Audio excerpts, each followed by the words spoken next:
Hello everyone, ತುಂಬ ದಿನದಿಂದ ಅಂದ್ಕೊಳ್ತಿದ್ದೆ ನಮ್ಮ ಬಾಸ್ ಮೂವಿಗೆ ಹೋಗಬೇಕು ಅಂತ. ಹೋಗೋಕ್ಕೆ ಆಗಿರಲಿಲ್ಲ. ಅಂತೂ ಇಂತೂ ಕೊನೆಗೂ ಕಾಲ ಕೂಡಿ ಬಂತು. ನಾನು ನಮ್ಮ ಬಾಸ್ ಮೂವಿ ನೋಡೋದಕ್ಕೆ ಥಿಯೇಟರ್ಗೆ ಹೋದೆ.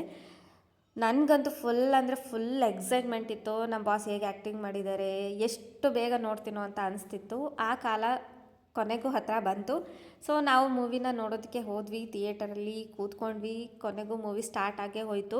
ಲಿಟ್ರಲಿ ನನಗಂತೂ ಫಸ್ಟು ಬಾಸ್ ಡ್ಯಾನ್ಸ್ ನೋಡಿದ ತಕ್ಷಣವೇ ಅದೇನೋ ಕಣ್ಣೀರೇ ಬಂದುಬಿಡ್ತು.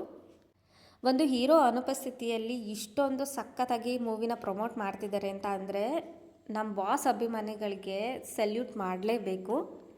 ಆ ಧನುಷ್ ಕ್ಯಾರೆಕ್ಟರಲ್ಲಂತೂ ನಮ್ಮ ಬಾಸು ಸೈಕಾಗಿ ಆ್ಯಕ್ಟ್ ಮಾಡಿದ್ದಾರೆ. ಆ ಮೂವಿ ನೋಡಿ ಹೊರಗಡೆ ಬಂದಮೇಲೂ ನನಗೆ ಆ ಕ್ಯಾರೆಕ್ಟರು ಹಾಗೆ ತಲೆಯಲ್ಲಿ ಓಡ್ತಾ ಇತ್ತು. ಅಷ್ಟು ಸಖತ್ತಾಗಿ ಆ್ಯಕ್ಟ್ ಮಾಡಿದ್ದಾರೆ. ನನಗೆ ಬುದ್ಧಿ ಬಂದಾಗಿಂದನೂ ನಾನು ಡಿ ಬಾಸ್ ಅಭಿಮಾನಿನೇ, ಮುಂದೆನೂ ನಾನು ಡಿ ಬಾಸ್ ಅಭಿಮಾನಿನೇ ಆಗಿರ್ತೀನಿ. ಯಾರು ಏನೇ ಅಂದ್ರೂ ತಲೆ ಕೆಡಿಸ್ಕೊಳ್ಳಲ್ಲ. ಒಂದೇ ಮಾತು, ನಮ್ಮ ಬಾಸು ಯಾರು ಚಾಲೆಂಜಿಂಗ್ ಸ್ಟಾರು ಅಷ್ಟೇ.